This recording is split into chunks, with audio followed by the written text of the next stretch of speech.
बसरा के अंदर एक हाफिज कुरान था और एक बहुत बड़ा उस्ताद था। मुतअद्दिद लोगों ने उसके पास कुरान सीखा और कुरान को पढ़ा है, लेकिन एक मर्तबा ऐसा हुआ कि उससे आँख का एक गुनाह सादिर हो गया, जिसकी बिना पर जो कुरान उसे याद था ना, अलहम से लेकर वन्नास तक, वो मुकम्मल कुरान भूल गया। अब परेशान हो गया कि मैं हाफिज कुरान था और मुतअद्दिद लोगों को मैंने कुरान पढ़ाया है और मुतअद्दिद लोग मेरे पास नाज़रा कुरान को मुकम्मल किया, हाफिज कुरान बने, लेकिन आज क्या हो गया कि मुकम्मल कुरान मेरे हाफ़ज़े से और मेरे जहन से निकल चुका है। बड़ा परेशान था। इसी परेशानी के आलम और कैफियत में हज़रत सैयदना ख्वाजा हसन बसरी रज़ियल्लाहु ताला अन्हु की बारगाह में हाजिर होता है और अपना दुखरा इनकी बारगाह में पेश करता है कि समझ नहीं आया कि कुरान मुकम्मल जो है मेरे जहन से मिट गया, और क्यों मिटा इसकी वजह भी उसने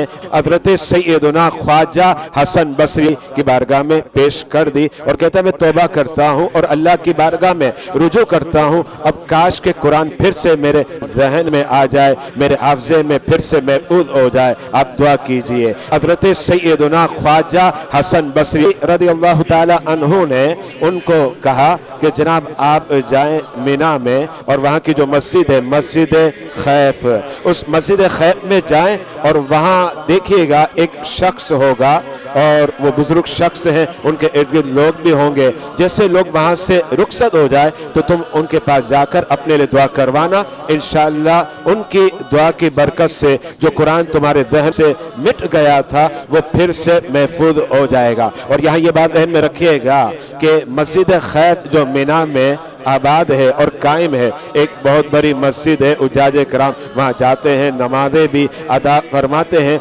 इसके मुतालिक एक रिवायत मैंने हदीस की किताब में पढ़ी और वो रिवायत ये है कि मस्जिद खैफ के अंदर 70 अंबिया किराम की कुबूर मुकद्दसा है। तो मस्जिद खैफ वो जाता है और जब वहाँ पहुँचा तो लोग मौजूद थे, वो बुजुर्ग शख्स भी वहाँ मौजूद थे। वो इंतजार कर रहा था कि लोग जब वहाँ से तशरीफ ले जाएं तो मैं बुजुर्ग शख्स के पास जाऊं और अपना दुखरा पेश करूं ताकि मेरे दुखरे का मदावा हो जाए। तो अब जब लोग जाने लगे, लेकिन जब लोग गए तो उस वक्त एक और शख्स आया था जो उमर रसीदा था और बड़ा मुअम्मर और बुजुर्ग शख्स था। अबू अमर ने जो है उस बुजुर्ग शख्स को पीठ की जानिब से देखा, आगे की जानिब से नहीं देखा। जब वो आया तो सब उसके इस्तकबाल के लिए खड़े हो गए और उसके साथ चले गए। अब जब चले गए तो वो जो बुजुर्ग जिसकी निशानदेही हज़रत सैयदना ख्वाजा हसन बसरी ने की थी ना, तो वो बुजुर्ग जो है वहाँ अकेले तन्हा मौजूद थे। उसके पास गया और उसने अपना दुखरा और अपनी बात पेश की। तो फिर उन्होंने अल्लाह की बारगाह में दुआ की कि मौला ये पहले हाफिज़ कुरान था, तेरी बारगाह में इल्तिजा और दुआ करते हैं कि मौला तू जो कुरान इसके जहन से मिट गया है फिर से उसे यानी महफूज कर दे। तो अल्लाह रब्बुल इज्जत ने उनकी दुआ को कबूल फरमा लिया और जो कुरान उसे पहले याद था अलहम से लेकर वन्नास तक, और जो ये भूल चुका था, लेकिन अब अल्लाह के फضل करम से और उस बुजुर्ग की दुआ की बरकत से अल्हम्दुलिल्लाह फिर से वो मुकम्मल कुरान उसे याद हो गया और उसके हाफ़ज़े में अब महफूज हो गया। लेकिन वो बुजुर्ग शख्स उससे पूछते हैं, अबू अमर से जो हाफ़िज़ कुरान था, उससे पूछते हैं कि तुमको यहाँ का पता किसने दिया? मैंने तो तुम्हें कभी नहीं देखा, तुम तो अजनबी हो, तुम्हें यहाँ का पता किसने दिया, एड्रेस किसने दिया? तो कहा मैं बसरा से आया हूँ। और कहा मुझे भेजने वाले हज़रत सैयदना ख्वाजा हसन बसरी की ज़ाते बबरकत है। तो उन्होंने कहा कि हज़रत ख्वाजा हसन बसरी ने जो पर्दा था उस पर्दे को उठा दिया, और वो पर्दा क्या था कि मैं मुस्तजाब दावत हूँ, अल्हम्दुलिल्लाह रब की बारगाह में जो दुआ करता हूँ रब अपने फضل करम से मेरी दुआ को, मेरी इल्तिजा को अपनी बारगाह में कबूल फरमा लेता है। तो सुनो, उन्होंने जब मेरा पर्दा उठा दिया तो मैं भी उनका पर्दा उठाना चाहता हूँ। तुमने देखा एक शख्स आया था जब मेरे पास लोग बैठे थे, कोई मुअम्मर शख्स था, क्या तुमने उसका चेहरा देखा? उसने कहा नहीं मैंने चेहरा नहीं देखा था, मैंने पुष्ट की जानिब से और पीठ की जानिब से उसको देखा था।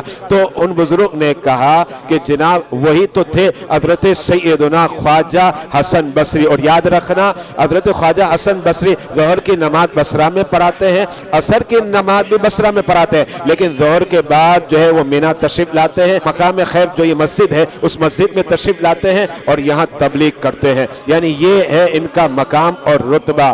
اب دیکھیے ذرا غور کیجئے گا اللہ والوں کی شان کتنی عظیم ہوتی ہے کہ بڑے بڑے سفر جو ہے نا لمحے بھر میں وہ طے کر لیتے ہیں۔ یہ ان اولیاء کرام کی یقیناً کرامت ہے اور رب کی بارگاہ سے جو مقام انہیں ملا ہے اس کو وہ لوگ اجاگر کرتے ہیں رب کے فضل و کرم سے۔ محمد صلی اللہ لا الہ الا اللہ حسبی